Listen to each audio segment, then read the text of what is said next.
Hello class, today we are going to start class 12th chapter 2nd, that is electrostatic potential and capacitance. अभी तक हमने इस chapter में कुछ इसके पार्ट में रिकैप देते हैं. ये चैप्टर का पार्ट 6th है. इसमें हम पढ़ने जा रहे हैं effect of dielectrics on capacitance. अभी तक हमने जो भी प्रीवियस पार्ट में पढ़ा है वो था what is capacitance, what is capacitor और कैपेसिटर की एसआई यूनिट क्या होती है, types of capacitor, construction of capacitor, capacitor कैसे बनता है. टाइप्स ऑफ कैपेसिटर में हमने पढ़ लिया था द पैरेलल प्लेट कैपेसिटर. और अब हम पढ़ने जा रहे हैं effect of dielectric on capacitance with the understanding of the behavior of dielectric in an external field developed in, let us see how the capacitance of a parallel plate capacitor is modified when a dielectric is present. As before, we have two large plates each of area A separated by a distance D. अभी तक हम बात कर चुके थे parallel plate capacitor के बारे में, जहां पर हमने देखा था दो प्लेट थी जिनके जो डिवाइडेड थी, एक के ऊपर नेगेटिव चार्ज था, दूसरी प्लेट के ऊपर पॉजिटिव चार्ज आ गया था, जो कि सेपरेट थी बाय द डिस्टेंस d और उनके बीच में एक एरिया था जैजेस a. और जो एरिया था, अगर हम उस एरिया को वैक्यूम या एयर था, जब उन दोनों के बीच में वैक्यूम और एयर था, अब हम उन दोनों के बीच में अगर कोई एक डाइलेक्ट्रिक फिल कर दें, जब हम उन दोनों पैरेलल प्लेट्स के बीच में एक डाइलेक्ट्रिक फिल कर देते हैं तो हमारे कैपेसिटेंस पर क्या इफेक्ट पड़ता है, वही हम इसमें पढ़ने जा रहे हैं. The charge on the plates is plus minus Q corresponding to the charge density plus minus sigma with sigma equals Q over A. यहां पर जो सिग्मा है वो सरफेस चार्ज डेंसिटी है, that is sigma equals Q over A, जो कि कितनी है, sigma equals Q over A. ये क्या है, हमारी surface charge density. Further, when there is vacuum between the plates, E एप्सिलॉन्स equals sigma by epsilons naught. जब दोनों के बीच में वैक्यूम था तो हमारी इलेक्ट्रिक फील्ड हम ई नॉट से डिनोट करते थे, और उसके लिए हमारे पास क्या फॉर्मूला आया, सिग्मा ओवर एप्सिलॉन्स नॉट. जब हमारी इलेक्ट्रिक फील्ड दो प्लेटों के बीच में जो स्पेस था वो किससे था, वैक्यूम. दो स्पेस के बीच में क्या था, वैक्यूम. तो हमारे पास इलेक्ट्रिक फील्ड का फॉर्मूला क्या आया था, epsilons naught equal sigma over epsilons naught. And the potential difference V naught is, और पोटेंशियल डिफरेंस क्या था, V naught equal E naught into D. और ये यहां पर हमारा पोटेंशियल डिफरेंस जब दो प्लेट्स के बीच में वैक्यूम है, V naught equal E naught into D. Further, the capacitance CO in this case I equals, यहां पर अब हम कैपेसिटेंस की बात कर रहे हैं कब, वैक्यूम के केस में ही.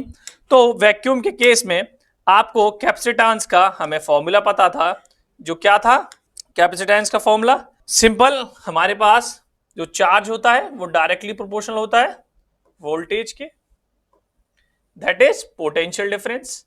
जब भी हमारे पास प्रोपोर्शन का साइन हटता है, कांस्टेंट आता है, यहां पर वो कांस्टेंट है C इंटू V. यहां पर जो C है वो क्या है, आपका कैपेसिटर. C क्या है, आपका कैपेसिटर, और capacitance, and V is the potential difference. V is the potential difference. V हमारे पास पोटेंशियल डिफरेंस है. वहीं से हमने कैपेसिटेंस लिया. यहां से हम C निकालने के लिए क्या करेंगे, यहां से अगर हमें C निकालना होगा तो हमारा क्या आ जाएगा, Q ओवर V. C निकालेंगे हमारा क्या आ जाएगा, Q ओवर V. तो C नॉट जब वैक्यूम था, Q ओवर V नॉट. जहां से हम जो Q है और पोटेंशियल डिफरेंस है उसके लिए हम क्या निकाल लेते हैं, E नॉट इंटू डी. तो क्या आ जाएगा यहां से, epsilon dot A by D. That is our capacitance in the case 1. ये हमारा कैपेसिटेंस कब है, जब केस 1 है. Consider next A dielectric inserted between the plates fully occupying the intervening region. the dielectric is polarized by the field, and as explained in section, the effect is equivalent to two charge sheet at the surface of the dielectric normal to the field with the surface charge density sigma p and minus sigma p. The electric field in the dielectric then corresponds to the case when the net surface charge density on the plates is plus minus sigma P. यहां पर हमने एक dielectric insert किया है दो plates के बीच में, दो पैरेलल प्लेट्स के बीच में. अभी तक हमने किसके केस बात की थी? वैक्यूम की. अभी तक हमने जो बात की थी वो किसकी की थी? वैक्यूम की. अब हमने दो प्लेट्स के बीच में एक डाइलेक्ट्रिक इंसर्ट किया है. उस डाइलेक्ट्रिक को इंसर्ट करने की वजह से दो चार्जेस हैं, तो डाइलेक्ट्रिक मीडियम कंप्लीटली पोलराइज हो जाएगा, कंप्लीटली पोलराइज हो जाएगा. बताते हैं आपको. सपोज यहां पर हमारे पास दो पैरेलल प्लेट्स हैं. This one is the first plate and this one is the second plate.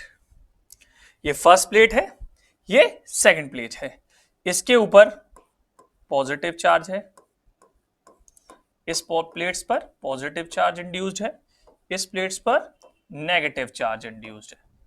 इस पर पॉजिटिव चार्ज इंड्यूस्ड है, इस पर नेगेटिव चार्ज इंड्यूस्ड है. पहले जो ये स्पेस था, जो इलेक्ट्रिक फील्ड की डायरेक्शन थी वो पॉजिटिव टू नेगेटिव चार्ज थी. पहले जो इलेक्ट्रिक फील्ड था वो किस में था? वैक्यूम में. पहले जो इलेक्ट्रिक फील्ड था वो किसकी वजह से था? वैक्यूम की वजह से. किसकी वजह से? वैक्यूम की वजह से हमारे पास ये कंडीशन थी. लेकिन अब जब हमारे पास क्या आ गया? डाइलेक्ट्रिक. अब यहां पर हमारा किससे फिल है? एक डाइलेक्ट्रिक से. एक हमारे पास डाइलेक्ट्रिक मीडियम है, एक हमने यहां पे डाइलेक्ट्रिक मीडियम रख दिया जिसमें पॉजिटिव नेगेटिव चार्ज है. ये हमारे पास डाइलेक्ट्रिक मीडियम में चार्जेस हैं, पॉजिटिव नेगेटिव पॉजिटिव. ये जो इन दोनों प्लेट्स के बीच का स्पेस था उसे हमने एक डाइलेक्ट्रिक से फिल कर दिया. और जहां पर डाइलेक्ट्रिक की वजह से इलेक्ट्रिक फील्ड की वजह से पोलराइज हो जाएंगे. पॉजिटिव वालों के पास क्या आ जाएंगे? नेगेटिव चार्ज, और नेगेटिव वालों के पास क्या आ जाएंगे? Positive charge. इनके पास क्या आ जाएंगे? Positive charge. इनके पास क्या आ गए? Positive charge. तो ये कंप्लीटली पोलराइज हो जाएगा, ये कंप्लीटली पोलराइज हो जाएगा. Further that is E equal sigma minus sigma P over epsilon naught. Polarize होने के बाद जब उनका सरफेस चार्ज डेंसिटी जब नॉर्मल प्लेट्स थी तो सिग्मा था, बट जब पोलराइज हो गई तो एक पर क्या आ गया? Minus sigma P. तो टोटल इलेक्ट्रिक फील्ड निकालने के लिए हमारे पास फॉर्मूला था E इक्वल्स, क्या फॉर्मूला था हमारे पास? E equals sigma over epsilon not. हमारे पास क्योंकि वो कंप्लीटली पोलराइज हो गया, हमारे पास दो सरफेस चार्ज डेंसिटी आ गई, that is sigma and minus sigma P. उनको हम आपस में माइनस कर देंगे, sigma minus sigma P over epsilon not, जिससे हमारे पास नेट सरफेस चार्ज डेंसिटी निकल कर आ जाएगी. So that the potential difference across the plates is V equals ED. Potential difference निकालने के लिए हमारे पास क्या फॉर्मूला था? V equals E into D. जब हम वैक्यूम की बात कर रहे थे तो हमारे पास क्या फॉर्मूला आया? V naught equal E naught into D. अब यहां हमारे पास V equals E into D formula है, जहां पर हम E कितना निकाल चुके हैं? Sigma minus sigma P over epsilon naught into D. ये हमारे पास क्या आ जाएगा? Potential difference across the plates when the space between the plates are filled with a dielectric. जब स्पेस किससे फिल होगा? डाइलेक्ट्रिक से.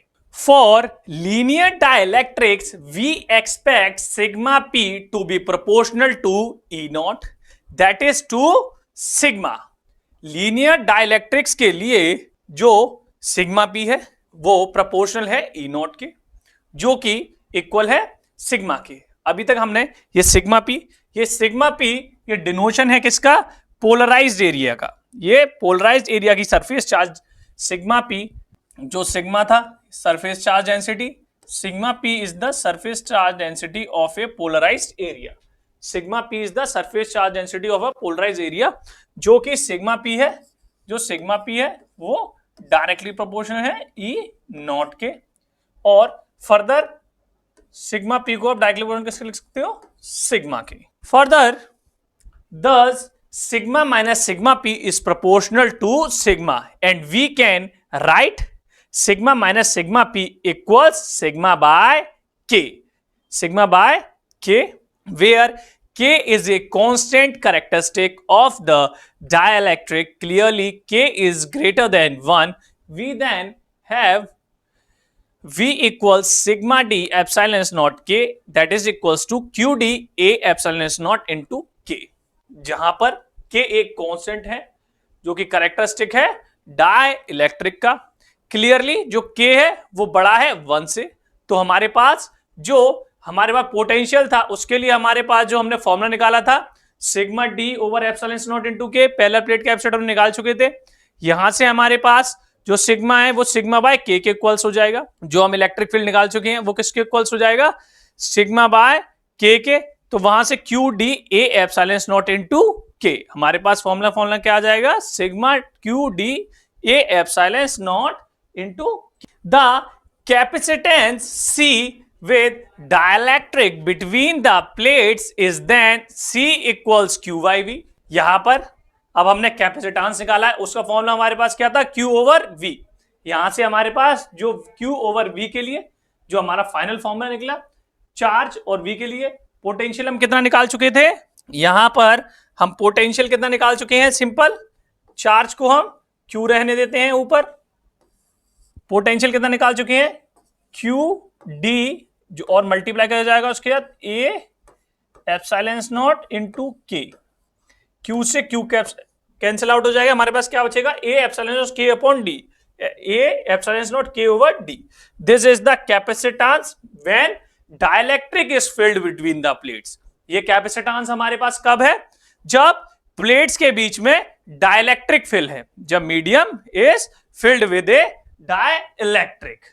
The product epsilon naught k is called the permittivity of the medium and is denoted by sigma। जो product epsilon naught into के है उसे हम permittivity कहते हैं मीडियम की। जो मीडियम हमारा डाइलेक्ट्रिक था उसकी परमिटिविटी एप्सिलॉन नॉट इनटू के है, जो कि फर्दर हम डिनोट करते हैं एप्सिलॉन से। किससे डिनोट करते हैं, एप्सिलॉन से। Further for vacuum K is 1 and epsilon equal to epsilon naught. Epsilon naught is called permittivity of the vacuum. Vacuum के लिए जो कांस्टेंट होता है के, उसकी वैल्यू 1 होती है और एप्सिलॉन की वैल्यू एप्सिलॉन नॉट होती है। एप्सिलॉन नॉट को हम क्या कहते हैं, जब वैक्यूम होता है तो परमिटिविटी ऑफ द वैक्यूम, और मीडियम के लिए क्या है, epsilon equal to epsilon naught into K is the permittivity of the medium. The dimensionless ratio K equals epsilon upon epsilon naught is called the dielectric constant of the substance. As remarked before, it is clear that K is greater than 1. Thus, the dielectric constant of a substance is the factor 1 by which the capacitance increases from its vacuum value when the dielectric is inserted fully between the plates of a capacitor. K equal C by C naught. यहां पर जब dielectric constant है substance का, वो हमने remark किया हुआ है पहले ही, वो किससे, K is greater than 1। Further K is equals to C by C naught. जब डाइलेक्ट्रिक कांस्टेंट को हम किसी भी सब्सटेंस में कैपेसिटेंस में रखते हैं, वो इंक्रीज कर देता है कैपेसिटर की वैल्यू उसके वैक्यूम में। जब वैक्यूम होता है वो उसमें कैपेसिटर की वैल्यू, जब कैपेसिटेंस एनर्जी स्टोर करता है वो कम होती है, लेस क्वांटिटी में होती है। लेकिन जब हम उसमें डाइलेक्ट्रिक इंसर्ट कर देते हैं, जो डाइलेक्ट्रिक मीडियम पोलराइज कर देता है उस मीडियम को, हम डाइलेक्ट्रिक्स को उन दोनों प्लेट्स के बीच में फुल्ली फिल्ड कर देते हैं, तो कैपेसिटेंस की वैल्यू इंक्रीज हो जाती है। इसीलिए हमने कैपेसिटर को पढ़ा, पैरेलल प्लेट कैपेसिटर, और effect of dielectric on capacitor.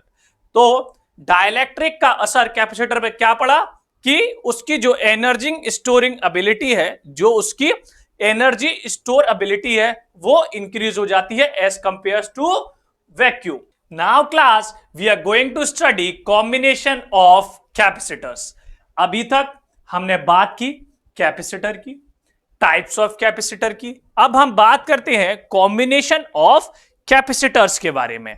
First combination लिया है कैपेसिटर्स इन सीरीज।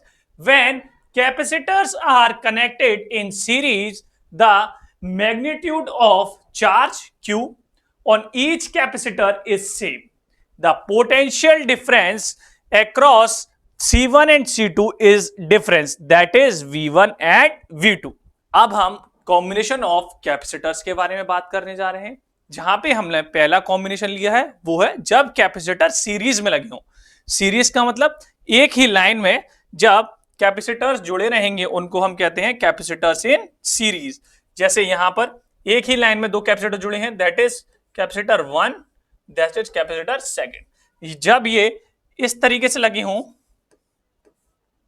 जब ये इस तरीके से लगे हों किसी भी सिस्टम में, तो उसे कहेंगे हम पैरेलल। जब कैपेसिटर हमारा इस के अकॉर्डिंग लगा होगा किसी भी सिस्टम में, तो उसे हम कहेंगे पैरेलल। तो उसे हम कहेंगे पैरेलल कैपेसिटर। तो उसे हम कहेंगे पैरेलल कैपेसिटर। और जब वो एक स्ट्रेट लाइन में लगे होंगे तो उनको सीरीज कैपेसिटर। तो इसके आगे हम बात करेंगे पैरेलल कैपेसिटर की। अभी हम फोकस करते हैं अपने सीरीज कैपेसिटर पर। यहां पर जो सीरीज कैपेसिटर होता है उसमें चार्ज का मैग्नीट्यूड हमेशा सेम रहता है। चार्ज का मैग्नीट्यूड हमेशा सेम रहता है। मतलब कैपेसिटर 1 पर भी चार्ज कितना होगा? Capital Q, capital Q। और कैपेसिटर सेकंड पर भी चार्ज कितना रहेगा? That is capital Q। और जो पोटेंशियल डिफरेंस होता है वो चेंज रहता है। जैसे कि इस पर पोटेंशियल डिफरेंस है V1 और इस पर पोटेंशियल डिफरेंस है V2। तो जब कैपेसिटर सीरीज में लगे रहेंगे तो उनके ऊपर जो चार्ज होगा, चार्ज का मैग्नीट्यूड सेम रहेगा। C1 कैपेसिटर भी चार्ज का मैग्नीट्यूड Q है, C2 कैपेसिटर पे भी चार्ज का मैग्नीट्यूड Q है। लेकिन उनमें डिफरेंस क्या रहेगा? अलग क्या रहेगा? पोटेंशियल। क्या रहेगा? पोटेंशियल। क्योंकि कैपेसिटर्स की बात करते हैं तो फिर से लिख देता हूं, हम किसकी बात करते हैं sir? Q equals C into V। तो यहां से C हमारे पास क्या आता है? Q over V। हम किसकी बात करते हैं? चार्ज की और पोटेंशियल की। तो जो चार्ज होता है वो सेम रहता है, चार्ज होता है वो सेम होता है, पोटेंशियल डिफरेंस अलग अलग होता है। पोटेंशियल डिफरेंस कैसा होता है? Different in series combination. किसकी बात कर रहे हैं ये हम? सीरीज कॉम्बिनेशन की। यहां पर आप डायग्राम देख सकते हैं। दो कैपेसिटर है C1 C2 जो लगे हुए हैं, उनके बीच उनका जो C1 का पोटेंशियल है V1 और C2 का पोटेंशियल है V2। Further Q equal C1 V1 equal C2 V2। जो चार्ज है उसके लिए मैंने अभी आपको फॉर्मूला बताया C1 V1। Charge C capacitor 1 capacitor 2 के लिए, लेकिन चार्ज दोनों के लिए सेम है। चार्ज C1 V1 के लिए भी सेम है और C2 V2 के लिए कितना है? Q। ये हमारा किसका फॉर्मूला है? Combination of capacitor in series. जब कैपेसिटर कैसे जुड़े हों? सीरीज में जुड़े हों। अब the total potential difference across the combination is V equals V1 plus V2, V equals Q upon C1 plus Q upon C2, V over Q equals 1 upon C1 plus 2 by C2। अब हमको total potential difference निकालना है combination के ऊपर कितना है। तो हमारे पास दो पोटेंशियल थे V1 और V2, हम उन दोनों को ऐड कर लेंगे तो हमारे पास टोटल पोटेंशियल डिफरेंस आ जाएगा। वहां पर जो V1 और V2 को हम Q बाई C1 लिख सकते हैं क्योंकि चार्ज दोनों पे सेम रहता है। कैपेसिटर 1 पे कितना था? Q बाई C1 पोटेंशियल, और कैपेसिटर 2 पर पोटेंशियल डिफरेंस कितना था? Q bye C2। Further Q दोनों में से कॉमन है, चार्ज दोनों में कॉमन है, तो चार्ज को हम कॉमन लेके इस साइड कर देंगे तो हमारे पास क्या आएगा? 1 upon C1 plus 2 by C2। Further the ratio Q by V is called as the equivalent capacitance C between point A and V। जो यहां पर रेशियो निकल के आया है Q बाय V का, इसे क्या कहते हैं हम? Equivalent capacitance between point A and B। जिस दो पॉइंट पे कैपेसिटर कनेक्टेड थे, एक A पॉइंट पर एक B पॉइंट पर, जब हम उन दोनों का रेशियो निकाल लेते हैं in the form of Q by V, उसे हम क्या कहते हैं? Equivalent capacitance. क्या कहते हैं? Equivalent capacitance. Further the equivalent capacitance C is given by 1 upon C equals 1 upon C1 plus 2 by C2। Further equivalent capacitance उसे हम C से डिनोट करते हैं, उसका फॉर्मूला क्या देते हैं 1 upon C equals 1 upon C1 plus 2 by C2। ये 2 किससे आया, ये है सेकंड कैपेसिटर की, ये फर्स्ट कैपेसिटर्स की वजह से। The potential difference across C1 and C2 is V1 and V2 respectively given as follows: V1 equals C2 by C1 plus C2 and V2 equals C1 by C1 plus C2 into V। यहां पर हमने potential difference बताया, जहां पे V1 का कितना निकला C2 by C1 plus C2 और C1 plus C2 into V। ये क्या है, potential difference across C1 and C2 given by V1 and V2 respectively. ये किसके टर्म में बताया हमने, पोटेंशियल डिफरेंस के टर्म में। पोटेंशियल डिफरेंस बताया हमने कैपेसिटर C1 एंड C2 से, जहां पर हमारे पास पोटेंशियल डिफरेंस क्या था, V1 and V2। Further in case of more than 2 capacitors the relation is 1 upon C equals 1 upon C1 plus 1 upon C2 plus 1 upon C3 plus dot dot dot dot till 1 upon Cn। अभी जो हमने example लिया था वो 2 capacitors के लिए था।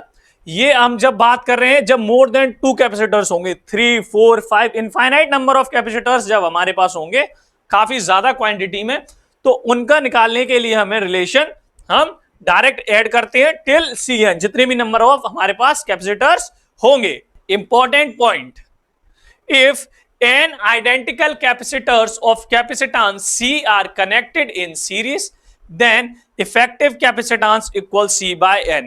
जब n identical capacitors मतलब हमारे पास एक जैसे मैग्नीट्यूड के दिखने वाले कैपेसिटर्स, एक जैसे आइडेंटिकल कैपेसिटर जिनका मैग्नीट्यूड वगैरह सब सेम है, वो कैपेसिटर्स हमारे कनेक्टेड होंगे सीरीज में, तो उनका इफेक्टिव कैपेसिटेंस निकालने के लिए हमें जितने नंबर ऑफ कैपेसिटर होंगे उनका जितना कैपेसिटेंस होगा ये डिवाइड करके हम निकाल सकते हैं उन कैपेसिटर्स का कैपेसिटेंस जब वो कनेक्टेड हो सीरीज में। अब बात करते हैं दूसरे कॉम्बिनेशन की, जो कि है capacitors in parallel. When capacitors are connected in parallel, the potential difference V across each is the same and the charge on C1 and C2 is difference, that is Q1 and Q2। अभी combination of capacitor में हमने पहले combination की बात की, वो क्या था, कैपेसिटर्स इन सीरीज। अब हमारे पास दूसरा कॉम्बिनेशन आ गया है, वो क्या है, कैपेसिटर्स इन पैरेलल। अब जो हमारे पास सीरीज था उसमें हमने 2 इंपॉर्टेंट पॉइंट लिए थे, ऐसे ही हम पैरेलल में 2 इंपॉर्टेंट पॉइंट लेंगे। सीरीज में हमने 2 इंपॉर्टेंट पॉइंट क्या लिए थे कि चार्ज सेम रहता है, चार्ज का मैग्नीट्यूड सेम रहता है और पोटेंशियल डिफरेंस अलग अलग होता है। अब कैपेसिटर इन पैरेलल को देखते हैं, पहले इसका डायग्राम देखते हैं। The total charge is Q given as Q equals Q1 plus Q2 where Q equals C1V plus Q C2V। Equivalent capacitance between A and B is C equal C1 plus C2, और ये इसका diagram है। अब जब capacitor 2 अलग अलग lines में जुड़े हों उन्हें हम कहते हैं कैपेसिटर्स इन पैरेलल। जब कैपेसिटेंस हमारा डिवाइड हो रहा हो तो हम उसे कहते हैं कैपेसिटेंस इन पैरेलल। वहां पर एक लाइन में जुड़े हुए थे। जब हम बात कर रहे थे कैपेसिटर्स इन सीरीज की, तब कैपेसिटर्स एक लाइन में जुड़े हुए थे, तब जो भी हमारे कैपेसिटर्स थे वो एक लाइन में जुड़े हुए थे, वो हमने बात की कैपेसिटर्स इन सीरीज की। बट अब हम बात करने जा रहे हैं किसकी, कैपेसिटर्स इन पैरेलल की। पैरेलल के लिए हम क्या करेंगे, 2 अलग अलग लाइन में जुड़े हुए हैं। जैसे ये हमारे पास फर्स्ट कैपेसिटर है C1 और ये हमारे पास सेकंड कैपेसिटर है C2, ये दोनों अलग अलग लाइन में जुड़े हुए हैं। अब जैसे हमने वहां पर 2 इंपॉर्टेंट पॉइंट्स लिए थे, ऐसे ही हम यहां पर 2 इंपॉर्टेंट पॉइंट्स लेंगे। फर्स्ट पॉइंट, इसमें उसमें क्या सेम था, चार्ज, उसमें क्या सेम था, चार्ज मैग्नीट्यूड का। इसमें क्या सेम रहेगा, पोटेंशियल। इसमें क्या सेम रहेगा, पोटेंशियल सेम रहेगा, और चार्ज डिवाइड होगा। चार्ज ये डिवाइड होगा, डिवाइड मतलब डिफरेंट होगा, अलग अलग होगा दोनों कैपेसिटर्स पर। तो टोटल चार्ज निकालने के लिए हमें टोटल चार्ज निकालना है, उसके लिए हमने Q1 प्लस Q2 किया, Q equals Q1 plus Q2। पहले कैपेसिटर्स की वजह से कितना चार्ज है, दूसरे कैपेसिटर्स की वजह से कितना चार्ज है। हमको डायरेक्ट फॉर्मूला पता है, Q equals C into V होता है, C1 into we, C2 into we. यहां पे V1 V2 क्यों नहीं आया, क्योंकि पोटेंशियल सेम रहता है, पोटेंशियल सेम रहता है, इसीलिए यहां पर क्या नहीं आया, V1 और V2 नहीं आया। फर्दर यहां पर आप देख पा रहे होंगे इंटू क्यू वाई वी। अब यहां पर जो चार्ज है, जो हमने से जो इसका फॉर्मूला है क्यू वाई वी, उससे मल्टीप्लाई किया, v यहां से कॉमन आ गया, v और q यहां से कॉमन आ गए, तो उससे क्या हो गया, C1 प्लस C2। हमारा क्या निकल के आया, C1 प्लस C2। फिर हमें इक्विवेलेंट कैपेसिटेंस निकालना है। इक्विवेलेंट कैपेसिटेंस निकालने के लिए हमारा फॉर्मूला क्या होता है, a से लेके b तक, C equals C1 plus C2। Further the charges on capacitors is given as Q1 equals C1 plus C2 into Q, Q2 equals C2 C1 plus C2 into Q। जो हम 1 upon C1 plus 1 upon C2 करके add कर रहे थे, तो Q1 के लिए हमारे पास क्या निकल के आएगा, C1 upon C2 plus into Q charges on capacitor, और Q2 क्या निकल के आएगा, C2 upon C1 plus C2 over Q। C2 C1 हम निकाल चुके हैं। इन case of more than two capacitors, C equals C1 plus C2 plus C3 plus C4 plus C5 till number of capacitors. Important point: if an identical capacitors of capacitance C are connected in parallel, then effective capacitance equals CN। वहां पर effective capacitance हमारे पास क्या आ रहा था, वहां पर effective capacitance हमारे पे आ रहा था C बाय N, यहां पर क्या आ रहा है, C इंटू N। जब ये पैरेलल में लगे हों, जब पैरेलल में लगे हों और N आइडेंटिकल कैपेसिटर्स हों, N आइडेंटिकल कैपेसिटर मतलब N एक जैसे दिखने वाले कैपेसिटर्स हों, उनके लिए इक्विवेलेंट कैपेसिटेंस निकालने के लिए, इफेक्टिव कैपेसिटेंस निकालने के लिए हम क्या करेंगे, C बाय N। उसमें सीरीज में कर रहे थे C बाय N, इसमें कर देंगे C into N। This is the two combinations of capacitors in parallel and series both। further numerical, अभी हमने दोनों टॉपिक देखे, इनको और क्लियर करने के लिए हम इनसे रिलेटेड एक दो न्यूमेरिकल्स देखते हैं। A point, a network of 4 10 microfarad capacitors is connected to a 500 volt supply as shown in figure। determine the equivalent capacitance of the network। ये हमारे पास एक 10 माइक्रोफेरेड के कैपेसिटर्स हैं जो कनेक्टेड है 500 वोल्ट सप्लाई से। हमको इनका इक्विवेलेंट कैपेसिटेंस निकालना है, हमको इनका इक्विवेलेंट कैपेसिटेंस निकालना है। मैंने आपको बताया है न्यूमेरिकल करने में सबसे पहले हम देखेंगे हमारे पास गिवन डाटा क्या है और हमको फाइंड क्या करना है। हमारे पास गिवन डाटा क्या है, हमारे पास हमको कैपेसिटर के बारे में बताया हुआ है और वोल्ट के बारे में बताया, हमें इक्विवेलेंट कैपेसिटेंस, हमें लास्ट का फाइनल कैपेसिटेंस निकालना है। हमारे पास 10 माइक्रोफेराड के, हमारे पास 10 माइक्रोफेराड के कैपेसिटर्स दे रखे हैं। ये 10 माइक्रोफेराड का कैपेसिटर है एक, और एक पोटेंशियल डिफरेंस दे रखा है। कितनी वोल्टेज की सप्लाई है, 500 वोल्ट की सप्लाई है। कितने वोल्ट की सप्लाई है, 500 वोल्ट की सप्लाई है। इसको हमें अब आगे फर्दर सॉल्व करना है, इसका हमें इक्विवेलेंट कैपेसिटेंस निकालना है। अब हम देखते हैं कैसे होगा ये solve. Further answer, in the given network C1, C2 and C3 are connected in series. The effective capacitance C dash of these three capacitors is given by 1 upon C1 plus C2 plus C3. Further, for C1 equals C2 plus C3 10 microfarad, C dash equal 10 by 3 microfarad. The networks has C dash and C4 are connected in parallel. Thus, the equivalent capacitance C of the network is, अब यहां पर C1, C2 और C3 उनका total कितना है, 10 microfarad है। तीनों का चार्ज कितना है, 10 माइक्रोफेराड है उनके ऊपर कैपेसिटेंस। तो उनको यहां पर हम 10 रखेंगे तो 1 प्लस ऐड करके कितना आ जाएगा, 10 by 3 माइक्रोफेराड। जब जो चौथा था, जो हमारे पास चौथा कैपेसिटर था, वो कनेक्टेड था पैरेलल में, तो अब हम उसका इक्विवेलेंट कैपेसिटेंस लेंगे जो आएगा C equal to C dash plus 4।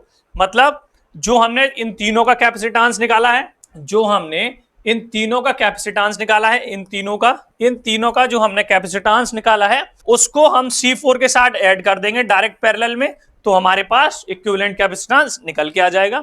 ये तीनों से कैपेसिटेंस कितना निकला था हमारा 10/3 माइक्रोफेराड, उससे हम ऐड कर देंगे C4 से, दैट इज 10। तो हमारे पास कितना आ जाएगा, इसे सॉल्व करेंगे तो 13.3 microfarad. This is the total equivalent capacitance. B point, the charge on each capacitor, not the charge on a capacitor, is the charge on the plate with higher potential equal and opposite to the charge on the plate with lower potential Answer: clearly from the figure, the charge on each of the capacitors C1, C2 and C3 is the same. Say Q. Let the charge C4 on Q be Q plus or Q dash. Now since the potential difference across AB is Q by C1, across BC is Q by CT, across CD is Q by C3, we have Q upon C1 plus Q upon C2 plus Q upon C3 equal to 500 volt. अब हमने यहाँ पे potential difference की बात की, एक total equivalent capacitance आ गया। अब हमें पोटेंशियल की बात करनी थी। हमारे पास जो फॉर्मूला था वो था Q equals C upon V। यहां से हमारा जो पोटेंशियल निकालने के लिए हमें क्या करना पड़ेगा, यहां से Q over C।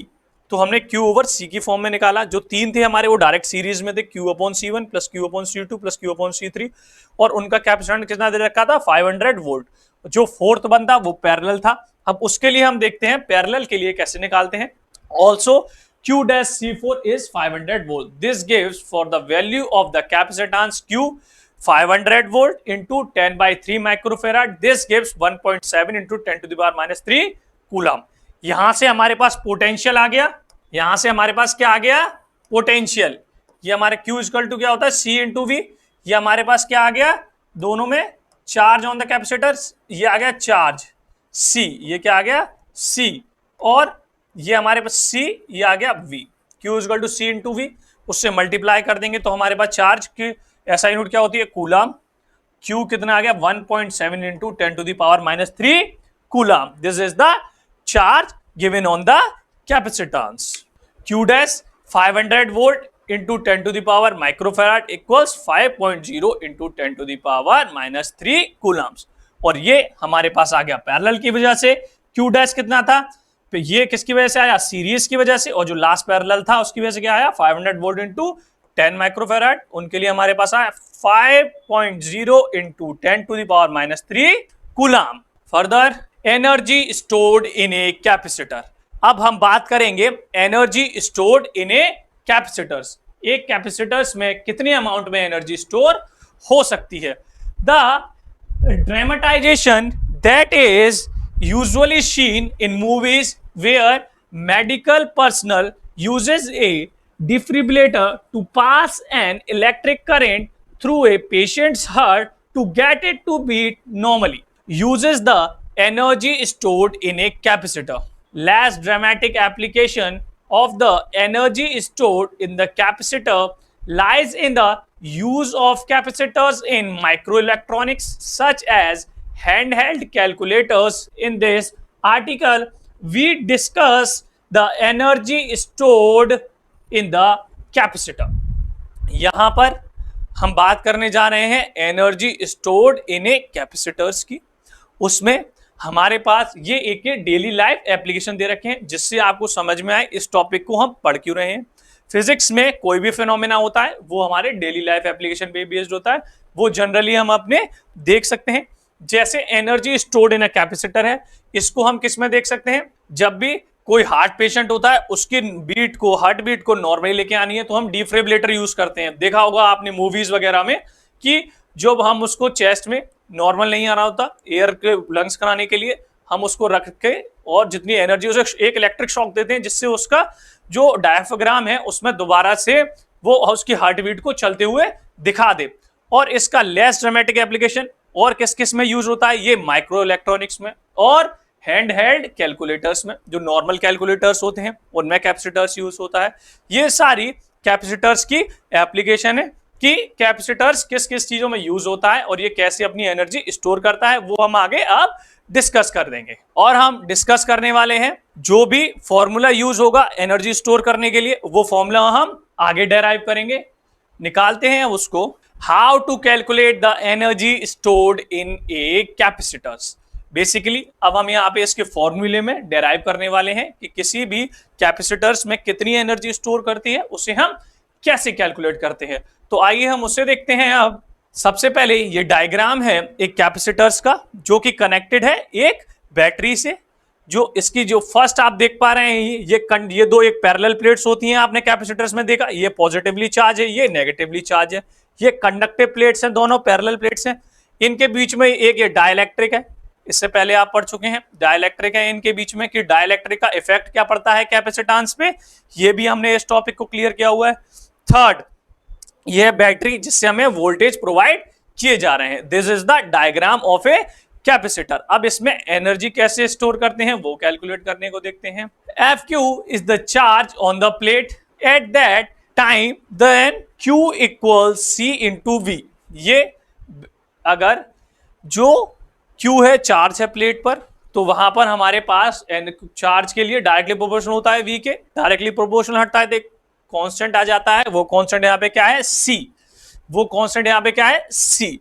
Q equal C B, ये बेसिक फॉर्मूला है, अभी तक हम पढ़ते आ रहे हैं इसे। The work done is equal to the product of the potential and charge, hence W equals Q into V।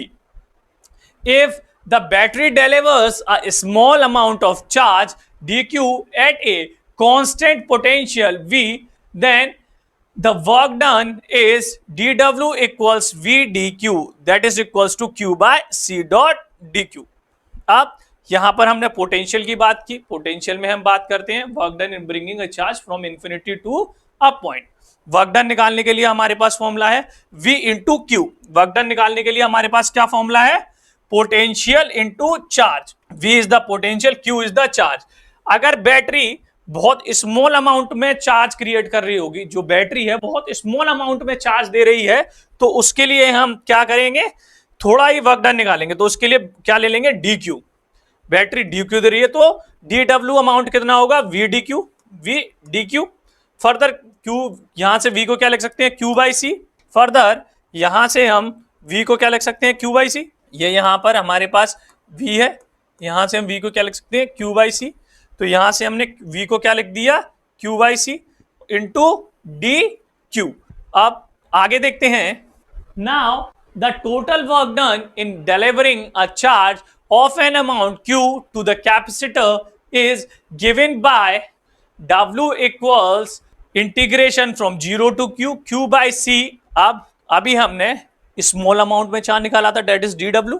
अब हमें टोटल अमाउंट में चार्ज निकालने के लिए हम उसका इंटीग्रेट कर देंगे, इजी है। इंटीग्रेट करने के लिए हमारे पास जो लिमिट्स हैं वो 0 से लेके q चार्ज तक दे रखी हैं।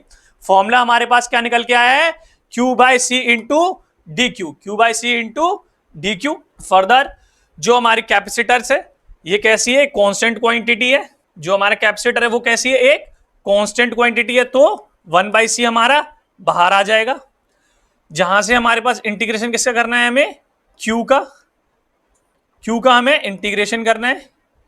q इंटू इस q का इंटीग्रेशन करेंगे, वो कितना निकलेगा, q का इंटीग्रेशन q स्क्वायर कितना होता है, जो भी टर्म होते हैं उसमें 1 ऐड कर देते हैं, जितनी पावर होती है उसमें हम 1 ऐड कर देते हैं और इसी को हम नीचे लिख लेते हैं। तो हमारे पास पावर कितनी है, 1। तो q का क्या आ जाएगा, q 1 प्लस 1 और नीचे भी क्या आ जाएगा, 1 प्लस 1। फर्दर q का क्या हो जाएगा, स्क्वायर और नीचे हो जाएगा 2। तो यहाँ पे q स्क्वायर बाई 2 1/c हमारा कांस्टेंट था। ये हमारा आ गया work done. Therefore the energy stored in a capacitor is given by U equals 1/2 Q square by C।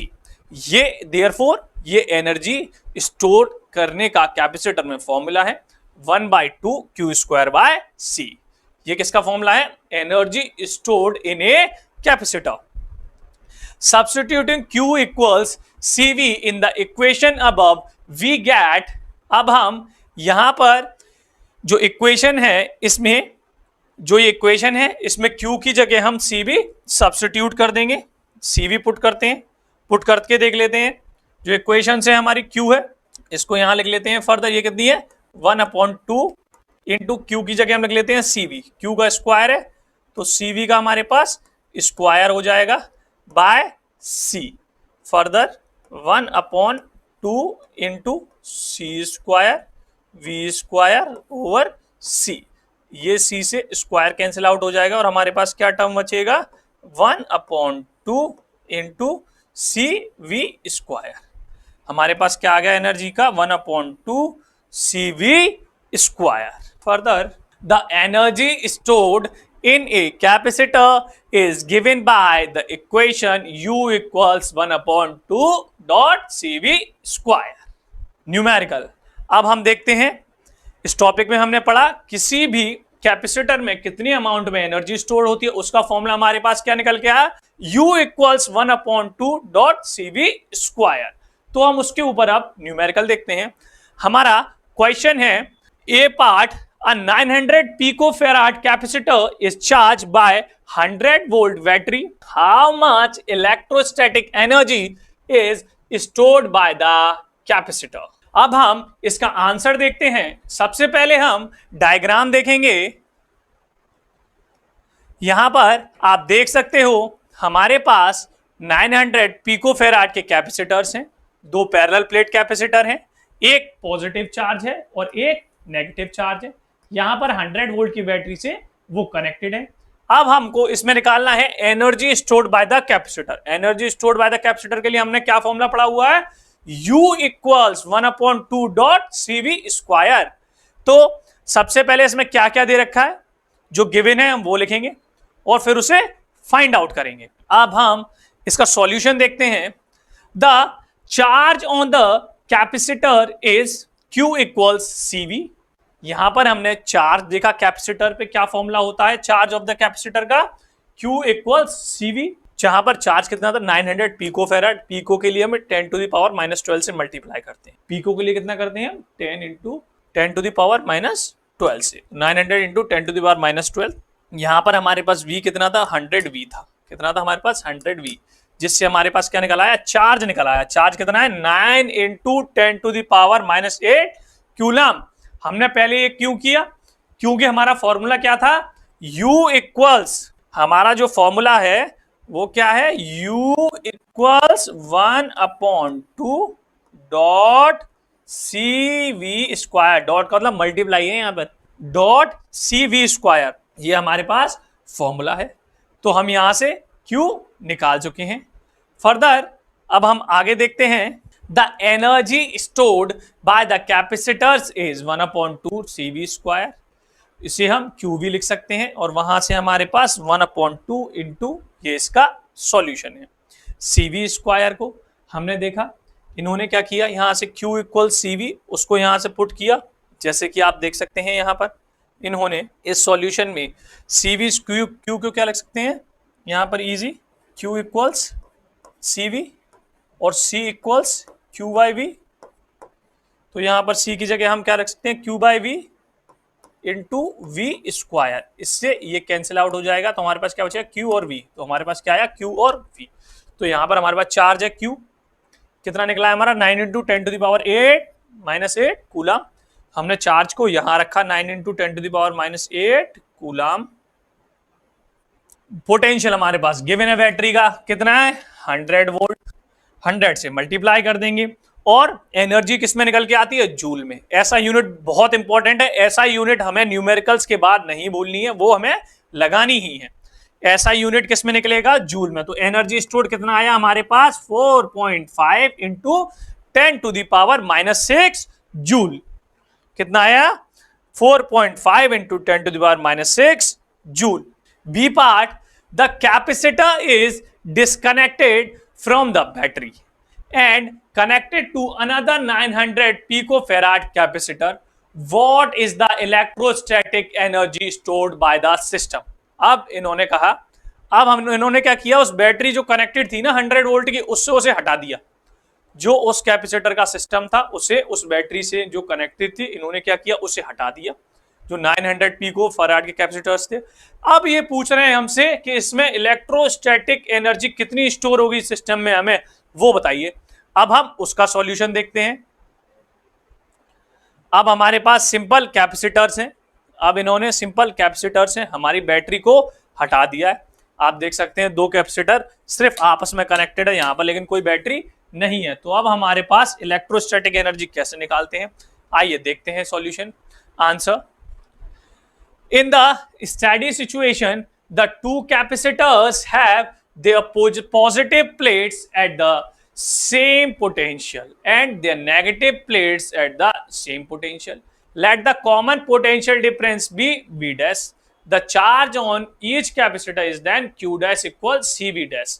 By charge conservation, Q dash equals Q by 2. This implies V dash equal V by 2. The total energy of the system is 2 into 1 by 2 Q dash into V dash. यहाँ पर जब हमारे पास steady situation आ जाती है, जब किसी भी battery से कोई भी वोल्टेज फ्लो नहीं हो रहे होते हैं, तो हम नेगेटिव प्लेट और पॉजिटिव प्लेट के पोटेंशियल्स को हम सेम मान लेते हैं, और एनर्जी कंजर्वेशन नियम से हम ये मान लेते हैं energy can neither be created, और चार्ज कंजर्वेशन नियम से हम ये मान लेते हैं कि चार्ज इक्वली डिस्ट्रीब्यूट हो जाएगा उन दोनों में। तो चार्ज इक्वली डिस्ट्रीब्यूट कर दिया, इसमें भी Q2, इसमें भी Q2, इसमें भी Q2 और इसमें भी Q2। ये माइनस साइन इंडिकेट कर रहा है माइनस वाले चार्ज की वजह से, और पॉजिटिव चार्ज पे हमने पॉजिटिव लगाया नहीं है क्योंकि वो अंडरस्टैंडेबल है। तो यहां से हमारे पास दो कैपेसिटर्स हैं, इसीलिए उनके लिए 2 लग गया। दोनों के ऊपर आधा आधा डिस्ट्रीब्यूट, तो हाफ Q डैश और हाफ V डैश। क्या आ गया हमारे पास 1/4 Q इंटू V। कितना आ गया हमारे पास 1/4 Q इंटू V। चार्ज और पोटेंशियल हमें पता ही था, हम अगले क्वेश्चन में हम निकाल चुके हैं कि हमारे पास चार्ज कितना आया था, पोटेंशियल कितना आया था। हम वहां पर डिजिट रखेंगे और हमारे पास क्या आ जाएगा यहां पर further electrostatic energy that is 2.25 into 10⁻⁻6 joule. Thus, in going from A to B, though no charge is lost, the final energy is only half the initial energy, whereas the remaining energy gone. जब हम A से B point पर जा रहे थे, कोई charge loss नहीं हुआ, लेकिन जो एनर्जी थी वो हाफ हो गई इनिशियल एनर्जी के लिए। तो जो एनर्जी जो हाफ हो गई, तो बची हुई एनर्जी गई कहाँ? जब एनर्जी फुल से हाफ हो गई, ए पॉइंट से बी तक जाने में चार्ज कोई लॉस्ट हुआ नहीं, तो हमारे पास जो एनर्जी थी वो एनर्जी गई कहां? अब हम उसके बारे में बात करते हैं। There is a transient period before the system settles to the situation. During this period, a transient current flows from the first capacitor to the second. Energy is lost during this time in the form of heat and electromagnetic radiation. एक transient period था जो settle हो रहा था situation से पहले। इस period में जो करंट जब फ्लो हो रहा था, जब कैपेसिटर ए पॉइंट से बी पॉइंट में जा रहा था, उस कैपेसिटर के बीच में जब करंट फ्लो हो रहा था, तो कहीं ना कहीं ऐसा टाइम आया होगा कि जो एनर्जी है वो 100% ट्रांसफर नहीं होती, कुछ लॉस्ट हो जाती है। किसकी फॉर्म में? किसकी फॉर्म में? हीट और इलेक्ट्रोमैग्नेटिक रेडिएशन की फॉर्म में। टोटल एनर्जी 100% एनर्जी ट्रांसफर नहीं होती है, कुछ एनर्जी लॉस्ट हो जाती है। किसकी फॉर्म में? इन the form of heat and electromagnetic radiation. Heat की फॉर्म में और इलेक्ट्रोमैग्नेटिक रेडिएशन के फॉर्म में। इसीलिए हमारे जो भी उपकरण होते हैं, जो भी हमारे पास इंस्ट्रूमेंट्स होते हैं, वो उस पर हम वर्क करते हैं, वो कहीं ना कहीं गर्म भी हो जाते हैं, क्योंकि total amount of energy transfer नहीं होती, कुछ ना कुछ उन इंस्ट्रूमेंट्स में भी रह जाती है इन the form of heat and electromagnetic radiation.